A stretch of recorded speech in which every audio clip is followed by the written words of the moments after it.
សួស្តីបងប្អូនទាំងអស់គ្នាឥឡូវខ្ញុំចង់ពិសោធន៍ត្រីខ្ញុំមានកែវ2ទឹកខ្លា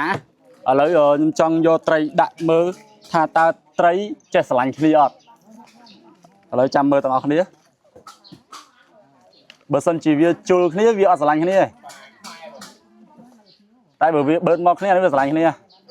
ចុយអូអានោះស្អប់កែវអូស្អប់កែវវារត់ចឹងហ៎អូដាក់មួយទៀតចាំមើលទាំងអស់គ្នាបងប្អូនចុំយ៉ាអូមើលខុសគ្នាថៃខុសគ្នា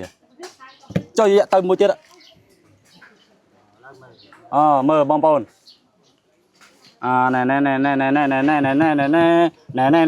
ណែអូ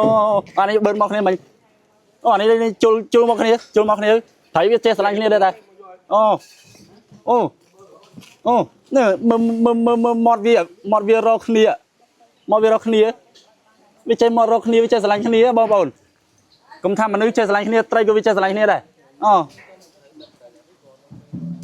ឥឡូវត្រីនេះវាចេះស្រឡាញ់គ្នាយើងយកទៅប្រឡែងនៅទន្លេអីគេបងប្រឡែងនៅ3ខេត្តមានដូចជាសៀមរាបមានកំពង់ធំមានកំពង់ឆ្នាំងអញ្ចឹងបងប្អូនចាំតាមដានមើលសកម្មភាពរបស់ Guest Bird ទាំងអស់គ្នាបាទបាយ